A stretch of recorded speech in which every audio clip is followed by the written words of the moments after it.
नमस्कार। अभी तक हमने जो देखा है वो है किस तरह से आपका खिलाफत मूवमेंट ख़त्म हुआ और खिलाफत मूवमेंट ख़त्म होने के बाद यहाँ पे किस तरह के पॉलिटिकल डेवलपमेंट्स हो गए उसको हम लोग जानने की कोशिश करते हैं। हमने क्वेश्चंस भी देखे ढेर सारे इसके पिछले वाली स्लाइड्स के अंदर। अब देखिएगा कि जैसा मैंने आपको बताया कि फरवरी 1922 के अंदर खिलाफत मूवमेंट ख़त्म होता है और उसी के बाद आपको जानने को मिलेगा कि ऑलमोस्ट मार्च 1922 के आसपास आते आते गांधी को जेल के अंदर भेज दिया जाता है और गांधी बोलता है कि ब्रेक के बाद मिलता हूँ, थोड़े समय के बाद आपके साथ होगा। अब देखिएगा कि यहाँ पे इंडियन नेशनल मूवमेंट के अंदर जैसा कि मैंने आपको बताया कि जैसे जैसे कोई लीडर खत्म हो जाएगा या लीडरशिप वैक्यूम होगा तो बहुत सारे लोग कंफ्यूज हो जाएंगे, क्योंकि आपके सेकेंड टायर के लीडर्स बहुत हुआ करते थे। बट ये ऐसी हालत थी इंडियन नेशनल मूवमेंट के अंदर कि ये लोग किस तरह से मूवमेंट को आगे कंसीव करना, आगे लेके जाना, उसके लिए ये लोग बहुत कंफ्यूज हो जाते थे। ओके, सो नेशनलिस्ट लीडर्स जो थे आपके यहाँ पे, उनको एक तो पहले तो सदमा लग गया। क्यों सदमा लगा कि यार आपने इतना अच्छा खासा मूवमेंट चल रहा था, नॉन कॉपरेशन मूवमेंट, उसको स्टॉप कर दिया। ओके, तो they issued they very much surprise by this कि ये स्टैंड क्यों लिया गांधी जी ने।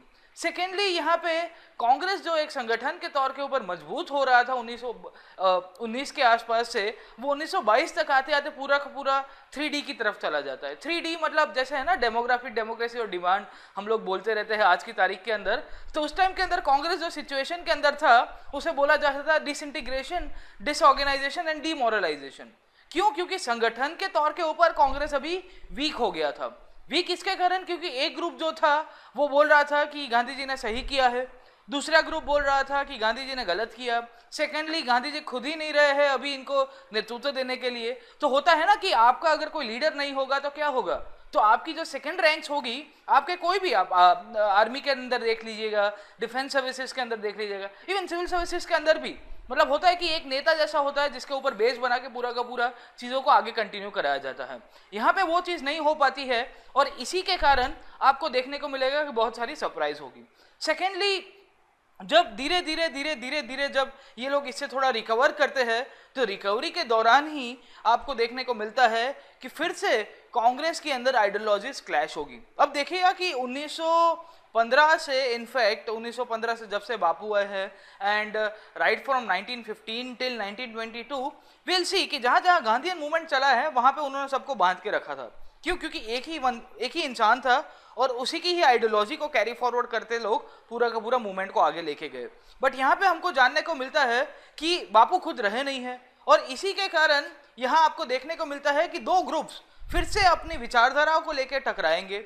सेकेंडली फिर से मैंने आपको एक चीज बताना, क्लियर करना चाहता हूँ कि आपके यहाँ पे जब लीडरशिप वैक्यूम होता है तो बहुत सारे ग्रुप्स ऐसे हो गए, बहुत सारे लोग ऐसे हो गए, उनकी एनर्जी को चैनलाइज कैसे किया जाए, एनर्जी को चैनलाइज कैसे करोगे, ये चैनलाइजेशन ऑफ एनर्जी को लेके मुद्दा उठ रहा था। और बहुत सारे यूथ, इनको लग रहा था कि गांधीयन वे ऑफ लाइफ या Gandhian way of protesting will not give you independence. और इसी के कारण आपके यहाँ पे रिवॉल्यूशनरी एक्टिविटीज, जिसे बहुत सारी किताबों के अंदर रिवॉल्यूशनरी टेररिज्म की तरह उपयोग किया गया है, वो शब्द का उपयोग किया है, उसी का ही उद्भव देखने को मिलेगा। ओके, अल्टीमेट वही था, the clash of ideologies or the revolutionary activities or the any kind of differences evolved due to what? The important reason was this only कि यहाँ पे leadership vacuum की तरह जा रहे थे। अब देखिए कि क्लैश ऑफ आइडियोलॉजीज कैसी हो रही है कांग्रेस के अंदर। जैसे क्लैश ऑफ आइडियोलॉजीज अगर आप पिछले क्लासेस को याद करिएगा तो क्लैश ऑफ आइडियोलॉजीज कैसी हो रही थी। जैसे आपके यहाँ पे स्वदेशी आंदोलन चल रहा था, स्वदेशी आंदोलन के अंदर भी हमने देखा ना क्लैश ऑफ आइडियोलॉजीज हो रही थी। एक साइड पे मॉडरेट थे, दूसरी साइड के ऊपर एक्सट्रीमिस्ट थे। एक बोलेंगे कि बंगाल के बाहर आंदोलन को लेके जाओ, एक बोलेगा कि बंगाल के अंदर लेके जाओ। उसी तरह की दो ग्रुप्स उभर के आ रहे थे कांग्रेस के अंदर। अब देखिएगा कि कांग्रेस एसेंशियली एक छतरी की तरह है, इट्स अ बिग अम्ब्रेला, जहाँ पे बहुत सारी आइडियोलॉजीज एक दूसरे के साथ पनपती थी और सिंक्रोनस वे के अंदर चलाने की कोशिश किया करते थे। ओके, तो जो भी आता था ना उसको बोलते थे कि चल आजा बेटा, तू भी कांग्रेस के फोल्ड के अंदर आजा। तो इस तरह का पूरा मूवमेंट कांग्रेस को जो असेंबली की तरह कंसीव किया गया था, अगर आप पिछली क्लास को याद करोगे तो कांग्रेस के ऑब्जेक्टिव्स के अंदर मैंने आपको ये चीज बताई थी। ओके, सो इंपॉर्टेंट यही था कि दो ग्रुप्स उभर के आ रहे थे। एक ग्रुप ने बताया कि हमको हमारा जो बॉयकॉट का, जो प्रोटेस्ट का जो पूरा का पूरा प्रोसेस जो है, जो सिस्टम राइट फ्रॉम 1919 से नॉन खिलाफत और नॉन कॉपरेशन से हमने शुरू किया था रॉलेट के बाद, इनफैक्ट उसको आपको कंटिन्यू करना चाहिए और कुछ नहीं करना चाहिए। ओके, दूसरा ग्रुप जो था जिसे बोला जाता है कि खास करके ये ऐसा ग्रुप था जो बोल रहा था कि we should boycott, we should end this boycott. हमको ये जो बॉयकॉट वाला जो सिस्टम है 3-4 साल ऑलमोस्ट हो चुके हैं, and we should end this boycott and we should enter the councils. तो ये जो ग्रुप था जो बॉयकॉट को एसेंशियली एंड करने के लिए बात कर रहा था, उनको बोला गया है प्रो चेंजर्स, क्योंकि ये लोग चेंज के लिए बहुत सारे प्रयत्नशील थे। ओके, तो प्रो चेंज वाले लोग थे जिनको बहुत सारा चेंज करना था, और इसी के लिए इनको बोला जाता है स्वराजिस्ट। दूसरा जो ग्रुप था, जैसा कि मैंने आपको बताया है कि they wanted to continue with the boycott process, और उनको लग रहा था कि कुछ भी हो जाए तो बॉयकॉट कंटिन्यू करते रहो, और साथों साथ आपका जो कंस्ट्रक्टिव वर्क है लोगों के अंदर, आपकी जो संगठन की स्ट्रेंथ किस तरह से आगे बढ़ानी है उसको लेकर चले जाओ, और इनको बोला गया है नो चेंजेस। और यहाँ पे ही फिर से 1922 मार्च के बाद जो पूरे के पूरे पॉलिटिकल डेवलपमेंट्स होते हैं या उसी के बैकग्राउंड के अंदर होते हैं, वो यही कि यही क्लैश ऑफ आइडियोलॉजीज को लेके ही जुड़ते रहेंगे। ओके, तो हम लोग देखेंगे कि किस तरह से यहाँ पे डेवलपमेंट होता है। प्रो चेंजर्स जिनको स्वराजिस्ट भी बोला जाता है, और न्यू चेंजर्स जो कांग्रेस के अंदर एक दूसरे के साथ फिर से टग ऑफ वॉर के अंदर जुड़े हुए थे, जैसे एक थे ना मॉडरेट्स और दूसरे थे एक्सट्रीमिस्ट, उसी तरह से यहाँ पे आपको देखने को मिलता है। तो द स्वराजिस्ट लीडर्स, खास करके उनके नाम याद रखने पड़ेंगे आपको, कौन कौन था जो स्वराज के साथ जुड़ा हुआ था या स्वराजिस्ट बोला जाता था। ओके, CR दास, मोतीलाल नेहरू, और तीसरे थे आपके अजमल खान। ओके, तो ये जो पहला फोटो है वो CR दास का है, Chittaranjan Das, and the second one is Motilal Nehru. Okay, तो इनका मानना यही था that we should boycott, we should end the boycott to the councils, और हमको काउंसिल के अंदर भाग लेना चाहिए। और काउंसिल्स के अंदर की जो वीकनेसेस है ना, क्योंकि अंग्रेजों ने क्या किया था, काउंसिल तो बना दी, जैसे राइट फ्रॉम 1885 अगर आप देखोगे कि जब से कांग्रेस डिमांड कर रही थी कि भारत के लोगों का प्रतिनिधित्व बढ़ाया जाए, that the Indian representation should be increased into this legislatures, तो अंग्रेजों ने क्या किया कि चलो आ जाओ या बैठ जाओ, चाय समोसा वड़ा पाव खाना, वोटिंग राइट्स हम आपको नहीं देंगे। ओके, तो ये वोटिंग राइट्स ना देने वाली जो बात थी, या क्वेश्चंस, सप्लीमेंट्री क्वेश्चंस ना पूछने वाली बात थी, इसी को लेके ये मुद्दा गर्मा गर्म हो रहा था। तो ये जो स्वराजिस्ट थे, स्वराजिस्ट बता रहे थे कि हम लोग ये काउंसिल्स की वीकनेसेस को आइडेंटिफाई करेंगे और लोगों की तरफ लेके जाएंगे कि भाई साहब इन्होंने है ना हमको खाली गाजर की तहत ये पूरा का पूरा चीजें डेवलप की है। Secondly, we can also use this council as an arena of political struggle to arouse a popular enthusiasm among the people. So इनका मानना यही था टू एंड और टू मेंड द काउंसिल्स, या काउंसिल्स का पूरा जो ऑब्जेक्टिव है उसको चेंज कर दो, मेंड इट, या काउंसिल्स का जो उपयोग है उसको खत्म कर दो। तो इनका मानना यही था कि कुछ भी हो जाए हम लोग यहाँ पे काउंसिल के रास्ते से बड़ी बड़ी स्पीचेस देंगे, वहाँ पे ब्रिटिश पार्लियामेंट तक वहाँ पे हमारा संदेशा पहुँचे, वैसी कुछ सिस्टम डेवलप करेंगे। और इसी के तहत ये लोग ने पूरा का पूरा काउंसिल एंट्री प्रोग्राम डेवलप किया, और इसी को ही बोला जाता है स्वराजिस्ट। बोले हम लोग स्वराज लाएंगे, बट काउंसिल्स के थ्रू, विधान परिषद के अंदर हम लोग यहाँ पे भागीदारी लेंगे और उसके बाद स्वराज लाने की कोशिश करेंगे। इनका आर्ग्यूमेंट क्या था हमने ऑलरेडी बताया कि अब देखिएगा कि थोड़ा बहुत मैं आपको बैकग्राउंड दे देता हूँ कि एक ग्रुप जो था जो आपके नो चेंजर्स से, नो चेंजर्स कंटिन्यूसली यही बताते रहते थे कि आप लोग क्या करोगे यहाँ पे एंट्री लेके। तो इनका मानना यही था कि हम लोग काउंसिल्स के अंदर एंट्री तो ले रहे हैं, 1923-24 के जो इलेक्शन है उसके अंदर हम लोग पार्टिसिपेट करने वाले हैं, बट इसका मतलब ये नहीं है कि हम लोग असहयोग आंदोलन या नॉन कोऑपरेशन को भूल जाएंगे। ओके, हम लोग ये बोल रहे हैं कि भारत के लोगों का जो मोरल, जो जुस्सा है, वो काउंसिल्स के थ्रू फुलफिल करेंगे। होता है ना कि हमारा कोई आदमी कल तक हमारे साथ प्रोटेस्ट कर रहा था और आज DM, CM या PM बन जाए तो हमको खुशी होगी कि यार कोई बात नहीं, हमारा कोई पहचान वाला इंसान कहीं ना कहीं आगे चल रहा है। ओके, सो बेसिकली इनका ऑब्जेक्टिव वही था कि काउंसिल्स को पॉलिटिकल स्ट्रगल के एरेना के तौर के ऊपर लिया जाए और कुछ नहीं किया जाए। थर्डली, इन लोग का आर्ग्यूमेंट ये भी बहुत जायज था।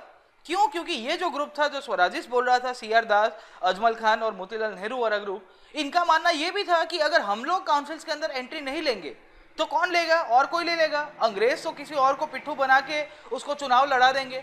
तो हो सकता है कि आपके एंटी नेशनल फोर्सेस उस टाइम के अंदर जो कांग्रेस के अगेंस्ट में होंगे या ब्रिटिशर्स के प्रो में होंगे, उन लोग को वहां पे सत्ता के ऊपर बिठा दिया जाएगा, और इसी के कारण ये पूरा का पूरा मुद्दा चलता रहता था। ओके, तो ये जो ग्रुप था उसको स्वराजिस्ट बोला गया, और उसने किस तरह की आर्ग्यूमेंट दी काउंसिल्स के अंदर एंट्री देने के लिए, उसकी हम लोग पीछे बैकग्राउंड देख रहे थे।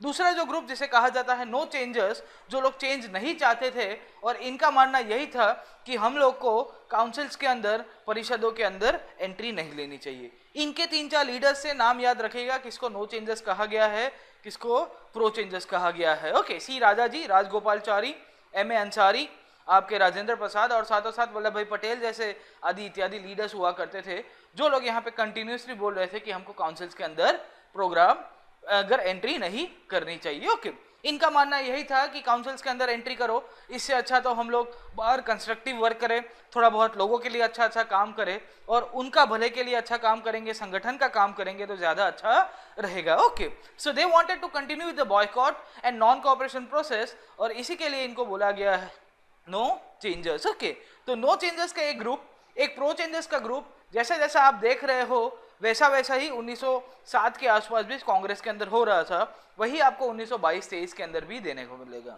नो चेंजर्स क्या आर्ग्यूमेंट दे रहा था वो भी एक बार देख लेते हैं। इनका मानना यही था कि एक बार आप चले गए ना इसके अंदर, पार्लियामेंट के अंदर या विधान परिषदों के अंदर, तो आपका जो संगठन का काम है, कंस्ट्रक्टिव वर्क है, लोगों तक आपकी जो पूरी की पूरी डिमांड पहुंचानी है, जो बातें पहुंचानी है ना, उसको आप भूल जाओगे। ओके, तो पहली चीज इन्होंने ये बता दी। सेकेंडली यहाँ पे आपको ये भी देखने को मिलता है कि ये लोग ये भी मानते थे कि अगर हम लोग धीरे धीरे संगठन का काम करेंगे, लोगों तक हमारा फायदा पहुंचाएंगे, बातें पहुंचाएंगे, तो आगे हो सकता है कि लोग हम लोग को फायदा कराए, और हम लोग जब सविनय अवज्ञा आंदोलन या सिविल डिसोबीडियंस मूवमेंट के अंदर दौड़ाएंगे तो यहाँ पे लोग हम लोग को सपोर्ट कर सकते हैं। ओके, तो ये दोनों की दोनों आइडियोलॉजीज थी, ये दोनों के दोनों ग्रुप से जो एक दूसरे के साथ टग ऑफ वॉर खेल रहे थे, और इसी टग ऑफ वॉर के साथ साथ अगर आप देखोगे तो दिसंबर 1922 तक आते आते गया के अंदर एक सेशन हुआ, और गया के सेशन के अंदर सबसे इंपॉर्टेंट चीज होती है, अब देखिएगा कि यहाँ पे ये जो स्वराजिस्ट ग्रुप जो था ना, जैसे हमने देखा ना कि मॉडरेट्स और एक्सट्रीमिस्ट, 1905 के अंदर क्या बोला था एक्सट्रीमिस्ट, बोले प्रेसिडेंट हमारा होगा। 1906 के अंदर क्या बोला था, प्रेसिडेंट हमारा होगा। 7 के अंदर एक्सट्रीमिस्ट क्या बोला था, प्रेसिडेंट हमारा होगा। कुछ नहीं हुआ, जूता पड़ गया और कांग्रेस टूट जा रही है। इसी तरह से आपके जो दिसंबर 1922 के अंदर गया, जो बिहार के अंदर जगह है, वहां पे कांग्रेस का सेशन होता है, और यहाँ पे जो आपका प्रो चेंजर्स वाला जो ग्रुप है जिसकी अध्यक्षता कर रहे थे मोतीलाल नेहरू जैसे लीडर्स, वो लोग बोल रहे थे कि कांग्रेस को हमारा ये जो स्वराजी प्रोग्राम है ना, ये स्वराजी विचारधारा को मानना पड़ेगा, और इसको हम लोग आगे चलाते रहते हैं। बट एज यूजुअल मैंने आपको बताया कि ये जो नो चेंजर्स थे, नो चेंजर्स का क्या था कि भाई आपका ये जो स्वराजी जो पूरा का पूरा अभिगम है पार्लियामेंट्री वर्क का, वो हम लोग अभी एक्सेप्ट नहीं कर सकते, क्योंकि हमारा मानना यही है कि कांग्रेस को अभी यहाँ पे थोड़ा बहुत कंस्ट्रक्टिव वर्क करना चाहिए। ओके, तो यहाँ पे आपको देखने को मिलता है कि मोतीलाल नेहरू की ये जो पूरी की पूरी बात रखी जाती है उसको रिजेक्ट कर दिया जाता है, and as a result you will see that CR Das and Motilal Nehru resigns from the Congress. अब देखिएगा कि 1907 वाला जो फेज जो था ना, उसी की तरह से देखने को मिलेगा, बट एक चीज बहुत इंपॉर्टेंट थी कि यहाँ पे जूता नहीं पड़ा था। बट ये अब देखिए कि जूता नहीं पड़ा था, बट आइडियोलॉजी सेम थी। एक ग्रुप का प्रपोजल ठुकरा दिया जा रहा है, और एक ग्रुप जिसका प्रपोजल ठुकराया गया है वो बोल रहा है कि मैं त्याग पत्र दे रहा हूँ कांग्रेस से, एंड एज अ रिजल्ट ये जो पूरी की पूरी विचारधारा थी उसको रिजेक्ट कर दिया जाता है, and Motilal Nehru CR Das forms a new party जिसका नाम था कांग्रेस खिलाफत स्वराज पार्टी। ऐसे क्वेश्चंस आ चुके हैं कि who of the following is related to the Swaraj party. Okay, तो 3-4 नाम आपको पूछ देंगे, उनमें से ही आपको आइडेंटिफाई करने होंगे। CR दास एंड मोतीलाल नेहरू, अजमल खान जैसे लोग थे जो इसके साथ जुड़े हुए थे। ओके, दिसंबर 1922 हम लोग गया सेशन की बात कर रहे हैं, और कांग्रेस के साथ साथ इन लोग ने बोल दिया कि भाई अगर आपने हमारा प्रपोजल एक्सेप्ट नहीं किया है तो हम लोग रिजाइन कर रहे हैं, आई क्विट बोल देते हैं CR दास और मोतीलाल नेहरू जैसे लोग, और ये लोग कांग्रेस खिलाफत स्वराज पार्टी की स्थापना कर देंगे। हमारे लिए इंपॉर्टेंट यही है कि फिर से यहाँ पे क्लैश ऑफ आइडियोलॉजीज हुई। क्लैश ऑफ आइडियोलॉजीज होने के साथ साथ यहाँ पे थोड़ी गर्मा गर्मी भी हो गई, और 2 बड़े बड़े दिग्गज नेताओं ने अपने त्याग पत्र दे दिए। त्याग पत्र देने का मतलब ये होता है कि did the Congress resulted did this 1922 session resulted into split like 1907, तो नहीं होता है। 1907 के अंदर जो कांग्रेस टूटी थी उस तरह से यहाँ पे कांग्रेस फिर से टूटेगी नहीं।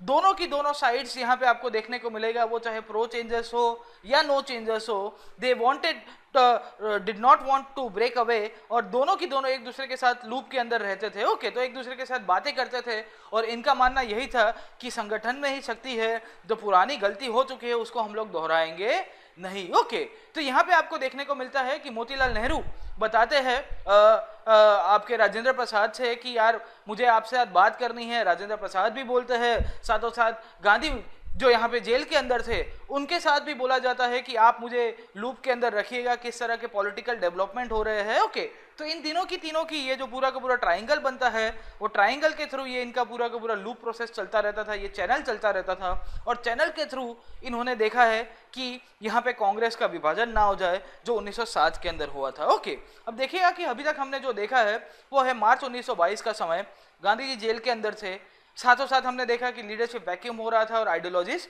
उभर के आ रही थी बहुत सारी। वही आइडियोलॉजीज के अंदर तक हमने देखा कि pro changers and no changers दो ग्रुप जो थे एक दूसरे के साथ कंटिन्यूसली फाइट कर रहे थे। ओके, और इसी के बीच में एक बिजली कड़क जाती है दिसंबर 1922 का, जो आपका गया का सेशन होता है, और स्वराजिस का जो प्रपोजल था उसको डिफीट कर देते हैं। सेकेंडली इसके बाद ये लोग अपना नया पार्टी बनाते हैं जिसका नाम है कांग्रेस खिलाफत स्वराज पार्टी।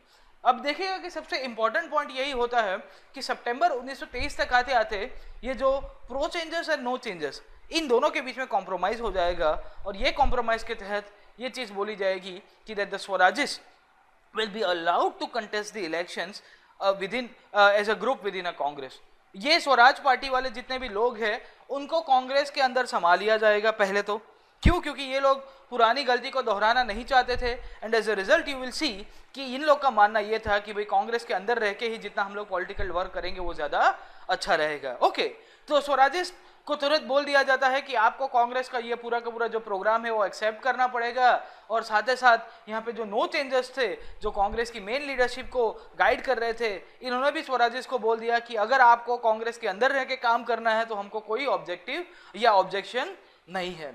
सेकेंडली हम लोग को ये भी देखना है कि ये जब स्वराजिस्ट मूवमेंट चल रहा था तो गांधी जी का ऑब्जेक्टिव या गांधी जी का किस तरह के एटीट्यूड था ये स्वराजिस्ट को लेके। Was Gandhi against them, was Gandhi in favour of this people, या किस तरह की गांधी जी की पूरी डाइकोटोमी चलती थी। अब देखिएगा कि अगर गांधी जी के ऊपर क्वेश्चन कहीं ना कहीं से आया कि which of the following statements is correct about M K Gandhi, okay, और उसमें पूछ दिया कि Gandhi was always against the Swarajist, Gandhi was always against the council entry program, तो आप एक चीज याद रखिएगा कि गांधी जी इनिशियली हर एक कोई चीज के लिए मना करते थे। अगर आप 1937 की हम लोग बात करेंगे तो 1937 के अंदर जब आपको प्रोविंशियल मिनिस्ट्रीज फॉर्म करनी थी तो उसमें भी गांधी ने मना किए।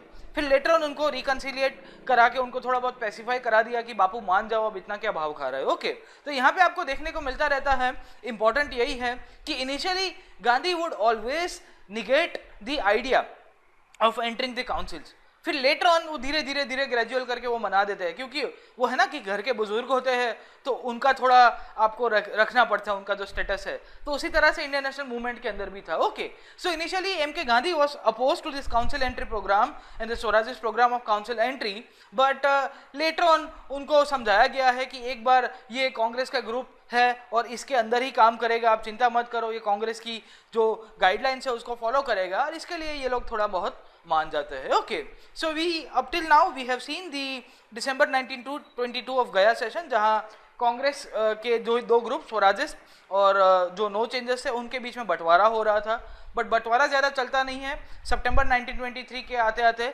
इनके बीच में कॉम्प्रोमाइज़ हो गया और ये लोग एक ही कांग्रेस का ही एक सब ग्रुप बन के एक पार्टी की तरह कंटेस्ट करने लगे थे। ओके, और फाइनली नवंबर 1923 के अंदर यहाँ पे इलेक्शंस होते हैं, और वो इलेक्शंस के अंदर जिसके लिए ये पूरी की पूरी आइडियोलॉजी चलती है, नवंबर 1923 के अंदर इलेक्शंस होते हैं, और यहाँ पे आपको देखने को मिलता है कि आपके जो स्वराजी थे जो अच्छी खासी दमखम के साथ अपने चुनाव के अंदर इन्होंने पार्टिसिपेट किया था, and they win almost 42 seats out of 141 elected seats. Okay, साथों साथ यहाँ पे आपकी जो सेंट्रल प्रोविंसेस थी वहाँ पे भी ये लोग मेजोरिटी के अंदर आ जाएंगे, और यहाँ से ही आपका पूरा का पूरा डेवलपमेंट चलता रहता है, वो है स्वराजिस्ट का किस तरह से पॉलिटिकल डेवलपमेंट हुआ। अब देखिएगा कि हम लोग इसके ऊपर ज़्यादा डिटेल के अंदर नहीं जाएंगे कि कौन से स्वराजी ने किस तरह से काम किया, पर अगर कहीं से क्वेश्चन आ गया कि describe your analyse the role of the Swarajist during this phase of Indian national movement. Okay, तो स्वराजियों ने किस तरह से काम किया और किस तरह से काम नहीं किया उसको हम लोग एनालाइज करने की कोशिश करते हैं।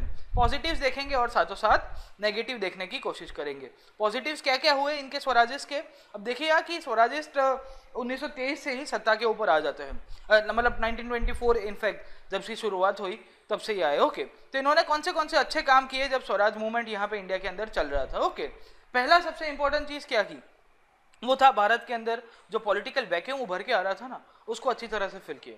ये this is one of the most important contribution by the Swaraj party in India.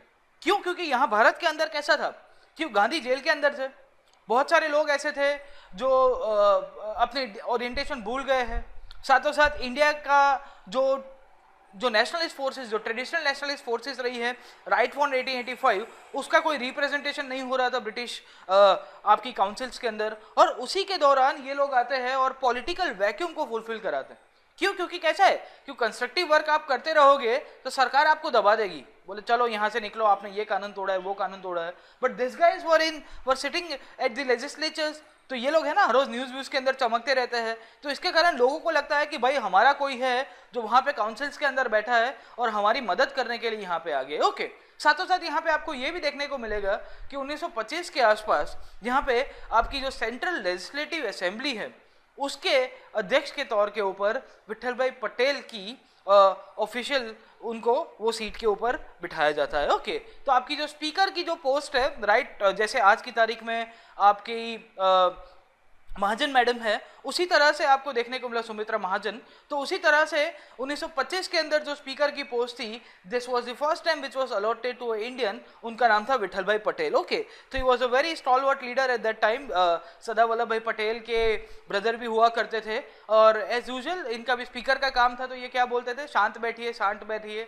Maintain the decorum of the house, तो ये पूरा का पूरा इनका ऑब्जेक्टिव चलता रहता था। साथ साथ यहाँ पे आपको ये भी देखने को मिलता है कि ये लोग ने बड़ी बड़ी स्पीचेस दी है, इतना अच्छा काम किया है कि स्पीचेस देके सरकार को अच्छी तरह से उनको कटघरे में खड़ा कर दिया, बोले सरकार ये नहीं करनी, सरकार बोर नहीं करनी, और इसके ऊपर सरकार के ऊपर प्रेशर बिल्ड कराया इन्होंने। इंपॉर्टेंट काम यही था इनका कि आप मतलब इनका ये जो पूरा का पूरा मेन जो ऑब्जेक्टिव था स्वराजेश का, इन्होंने अच्छी तरह से प्रेशर बिल्ड कराया है और सरकार को बोला है कि आप ये सब चीजें हमारे लिए कर दो। एट टाइम्स बहुत सारे लेजिस्लेचर्स से वो लेजिस्लेशंस को भी इन्होंने यहाँ पे सरकार को आउटवोट कर दिया। जैसे एक लेजिस्लेशन आया था जिसका नाम था पब्लिक सेफ्टी बिल, एक बिल लेके आई सरकार, वो बिल के अंदर ये बोला गया था कि आपके जितने भी फॉरेनर्स हैं ना जो इंडियंस को इंडियन नेशनल मूवमेंट के अंदर सपोर्ट कर रहे हैं उनको हम लोग डिपोर्ट कर देंगे। ओके, तो एसेंशियली ये अब देखिएगा कि ये 1928 के आसपास ये बिल आता है। थोड़ा बहुत बैकग्राउंड दे देता हूं मैं आपको पब्लिक सेफ्टी बिल का कि इसके अंदर क्या इशू चल रहा था। अब ये पब्लिक सेफ्टी बिल जो है ये 1928 के अंदर सरकार ने इंट्रोड्यूस किया, और अब 1900 ऑलमोस्ट राइट फ्रॉम 1920 से लेके 1930s का जो टाइम है उसको पीक टाइम बोला जाता है इंडिया के अंदर रिवॉल्यूशनरी एक्टिविटीज़ का। साथों साथ ये रिवॉल्यूशनरी एक्टिविटीज़ जो बढ़ी उसके पीछे का कारण जो था वो था आपका कम्युनिस्ट आइडियोलॉजी, और ये कम्युनिज्म या कम्युनिस्ट आइडियोलॉजी अगर आप याद करोगे 1917 के बाद से यूरोप के अंदर बहुत तेजी से फैल रही थी। So there were many foreigners, 1917 मतलब रशिया के अंदर जो क्रांति हो गई, यूएसएसआर के अंदर बॉल्शेविक रिवॉल्यूशन हम लोग जिसे कहते हैं, एंड पोस्ट दिस आइडियोलॉजी ये धीरे धीरे स्प्रेड हो रही थी, और बहुत सारे फॉरेनर्स, बहुत सारे यूरोपियंस, उनको लग रहा था कि ये जो इंपीरियलिस्टिक कंट्रीज है, खुद के ही कंट्री को इंपीरियलिस्टिक बोलना इनडायरेक्टली, और they wanted to help this slave countries. Okay, तो बहुत सारे गुलामी देश थे उनको ये लोग मदद करने आए थे, उनको जो कॉलोनीज थे उनको मदद कर रहे थे, और इसी के चक्कर में बहुत सारे फॉरेनर्स खास करके यूरोपियंस थे, बहुत सारे इंग्लिशमैन थे जो इंडिया के अंदर आया करते थे, और ये लोग क्या ऑब्जेक्टिव रहता था कि ये भारत के अंदर जो आपकी कम्युनिस्ट आइडियोलॉजी वाले लोग हैं उनको सपोर्ट करेंगे to overthrow the British empire in India. Okay, तो सरकार यहाँ पे एक बिल लेके आती है जिसका नाम है पब्लिक सेफ्टी बिल, और पब्लिक सेफ्टी बिल को जब इसके ड्राफ्ट को रखा गया है तो ये बिल को ही पूरा का पूरा इन्होंने आउटवोट कर दिया, क्योंकि ये लोग वहाँ पे अच्छी खासी मेजोरिटी के अंदर थे और सरकार के लिए बहुत बड़ी किरकिरी चीज हो जाती है। ओके, साथों साथ अब हम लोग थोड़े बहुत नेगेटिव्स देख लेते हैं, 3-4 हमने पॉजिटिव्स तो देखे हैं, नेगेटिव स्वराजिस्ट ने अंदर किस तरह से काम किया। अब देखिएगा कि नेगेटिव के अंदर इनके साथ एक ही चीज सबसे ज्यादा मैटर कर रही थी, वो है इनकी लैक ऑफ कोऑर्डिनेशन। क्योंकि कैसा है कि सबको नेता बनना है, एक यूं जा रहा है, एक यूं जा रहा है, एक इधर जा रहा है, और इनके बीच में कोऑर्डिनेशन नहीं हो रहा था। कोऑर्डिनेशन के साथ साथ यहाँ पे आपको ये भी देखना पड़ेगा कि आप बात बात के ऊपर धरना करते रहोगे, बोले असेंबली नहीं चलने दोगे, असेंबली नहीं चलने देंगे, बट इंपॉर्टेंट यही थी कि इसकी भी लिमिटेशन होती है ना। सरकार एक हद के बाद आपको सस्पेंड कर देगी और अपनी जो भी लेजिस्लेशन है उसको आराम से कंटिन्यू करा पाएगी। थर्डली, इनके लिए ये भी बोला जाता है आपके जितने भी स्वराजिस्ट थे कि ये लोग ज्यादातर अपने जो ऑफिस के हुए ना कि ऑफिस ऑफ प्रॉफिट आप जिसे बोल दो, या कुछ तरह से उनको जो भी थोड़ा बहुत ऑफिशियल चीजें मिलने लगी, रेसिडेंस मिलने लग गया, थोड़ी बहुत उनको पावर मिल रहा था, वो पावर को रेजिस्ट नहीं कर पाते हैं, और इसके लिए बोलते हैं ना कि पावर करप्ट वाली जो बात है वो थोड़ा बहुत इनके अंदर भी चली जाती है, तो ये इनके लिए नेगेटिव चीज हम लोग देख सकते हैं। अब देखिए कि स्वराजिस्ट ने बहुत ही अच्छा काम किया है। राइट फ्रॉम 1923 हमने देखा कि किस तरह से इनके पॉजिटिव्स और नेगेटिव्स कहाँ कहाँ कौन सी चीजें आगे होती है। ओके, अब देखना हमको ये है कि स्वराजी मूवमेंट अगर इतना अच्छा चल रहा था कि ऐसा क्या कारण हो गया तो ये खत्म हो गया। Why did the movement end, ये क्यों खत्म हो गया, why did this movement came to an end. ऐसी कौन सी घटना हो गई, जैसे हमने 1918 के अंदर देखा ना कि होम रूल के अंदर क्या हो रहा है, या गांधीयन फेज के पहले क्या हो रहा था, यहाँ पे भी गांधी नहीं थे तो आपको देखने को मिलेगा कि आंदोलन खत्म हो रहा है। सबसे 3-4 चीजें इंपॉर्टेंट थी, 1924 से ही इसका ये पूरा का पूरा जो स्ट्रक्चर है वो वीक हो रहा था। क्यों? क्योंकि सबसे पहले जो स्वराजिस्ट प्रोग्राम था वो 1924 से ही वीक होना शुरू हो जाता है। फंडामेंटल रीजन क्या था कि स्वराजिस्ट के अंदर से ही आइडियोलॉजिकल क्लैशेस बढ़ गए। क्यों? क्योंकि स्वराजिस्ट के अंदर इनका डिवीजन हो गया। एक ग्रुप बोल रहा था कि असेंबली नहीं चलने देंगे, ये नो फलाना फलाना, ये फलानी चीजें, बड़ी बड़ी बातें, बट यहाँ पे दो ग्रुप्स उभर के आ रहे थे स्वराजिस्ट के अंदर, जिसको बोला जाता है, एक को रिस्पॉन्सिविस्ट और दूसरे को बोला जाता है नॉन रिस्पॉन्सिविस्ट। एक रिस्पॉन्सिविस्ट ग्रुप और दूसरा नॉन रिस्पॉन्सिविस्ट, और इनके बीच में आइडियोलॉजिकल टसल हो गई। अब देखिएगा कि जब जब यहाँ पे आपके बीच में आइडियोलॉजिकल टसल होगी, आइडियोलॉजिकल क्लैश होगा, तो आपका ग्रुप ओवरऑल जो पार्टी की स्ट्रेंथ है वो वीक हो जाएगी।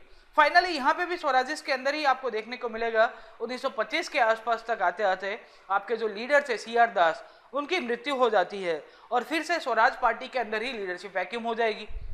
होगी कि नहीं होगी? जैसे हमने देखा गांधीयन फेज के अंदर कि गांधी नहीं थे तो लीडरशिप वैक्यूम हो गई, सब लोग कंफ्यूज हो गए। CR दास का मृत्यु हो जाता है जून 1925 तक आते आते, कि जो पर्सन ने ये पूरा का पूरा आइडिया कंसीव किया था वो खुद ही नहीं रहा, and as a result you will see कि स्वराजिस्ट प्रोग्राम आपका धीरे धीरे धीरे वीक हो रहा है। Okay, so why did the council entry program fizzled out? मैंने आपको बताया कि 1924 तक आते आते आपकी स्वराजिस्ट की पोजीशन वो वीक हो गई थी, स्वराज पार्टी का जो स्ट्रक्चर था वो वीक हो रहा था। उसके पीछे का कारण क्या था कि यहाँ पे बहुत सारे दंगे हुए, और दंगों को रोकने में ये पूरी की पूरी पार्टी जो थी वो नाकाम रहती है। लीडरशिप वैक्यूम हमने ऑलरेडी देख लिया है, किस तरह से CR दास का मृत्यु होता है, and as a result you will see कि यहाँ पे लीडरशिप वैक्यूम रहा।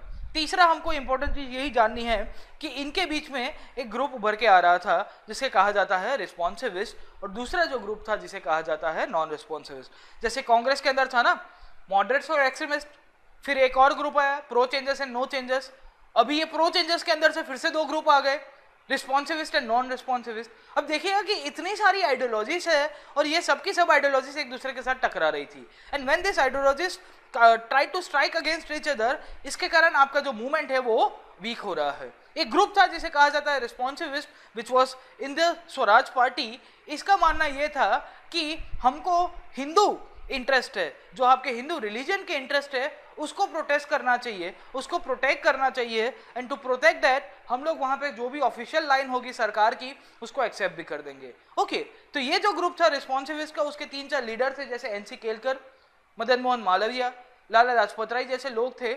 एसेंशियली इनका मानना यह था कि हम लोग यहाँ पे ये पूरा का पूरा जो आंदोलन चला रहे हैं वहां पे हिंदू हितों की आपकी जो भी रक्षा करनी होगी उसको लेके हम लोग को कटिबद्ध रहना चाहिए, और उसको लेके सरकार के इंटरेस्ट के साथ भी अगर हम लोग को कोइंसाइड करना पड़े तो हम लोग कर सकते हैं। अब स्वराजिस्ट का मानना यह था कि हम लोग सरकार के फेवर में तो कुछ जाएंगे नहीं। एक ग्रुप स्वराजिस्ट के अंदर ही उभर के आ रहा है, वो बोल रहा है कि just for the Hindu interest अगर आपको ये सब चीजें कंटिन्यू करनी पड़ेगी तो होगा क्या।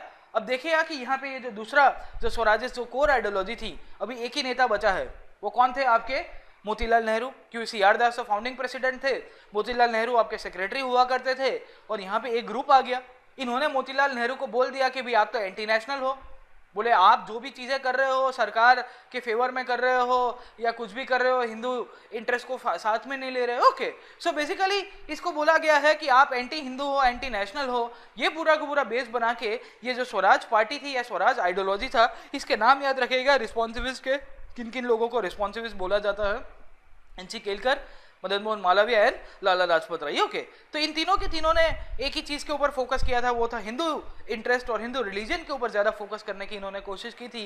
एंड एज अ रिजल्ट ये जो स्वराज पार्टी थी और स्वराज जो मूवमेंट था जो अच्छा खासा चल रहा था, वो 1925 के आस तक आते आते आते आते यहाँ पे बहुत ही वीक हो जाता है। और 1926 के अंदर जो इलेक्शंस होते हैं फिर से काउंसिल्स के, वहाँ पे ये पार्टी की तरह ये लोग लड़ते ही नहीं हैं, अलग अलग ग्रुप्स के अंदर ये लोग लड़ाई करते हैं। एंड एज अ रिजल्ट इनकी जो रिजल्ट होता है बहुत ही खराब आता है और ये लोग अच्छी तरह से काम नहीं कर पाते हैं। अभी तक हमने जो भी देखा है मैं आपको एक थोड़ा ओवरव्यू दे देता हूँ। मार्च 1922 पॉलिटिकल वैक्यूम, गांधी कहाँ गए थे? जेल के अंदर।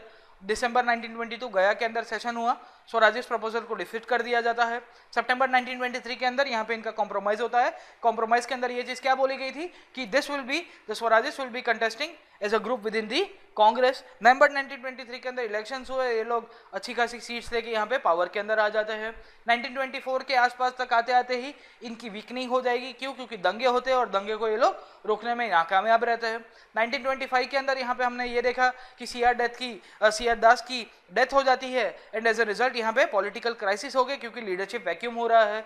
साथों साथ यहाँ पे स्वराजिस्ट ग्रुप के अंदर भी दो आइडियोलॉजी उभर के आ रही थी, एक रिस्पॉन्सिविस्ट और दूसरा नॉन रिस्पॉन्सिविस्ट, और इसके कारण ही आइडियोलॉजिकल क्लैश हो गए। ये आइडियोलॉजिकल क्लैश के साथ ये लोग 1926 के अंदर जब इलेक्शंस के अंदर फिर से स्वराज पार्टी के तौर के ऊपर उतरने की कोशिश करते हैं तो बहुत अच्छी तरह से इनको रिजल्ट नहीं मिलते and they fails in elections and not much contribution was there by the Swarajists except in 1928-29 when they defeated the public safety bill, जो मैंने आपको ऑलरेडी पहले पढ़ा दिया है कि पब्लिक सेफ्टी बिल का उद्देश्य क्या हुआ करता था। Okay, so this is how the movement perceived. आप इस तरह से याद रखने की कोशिश करिएगा।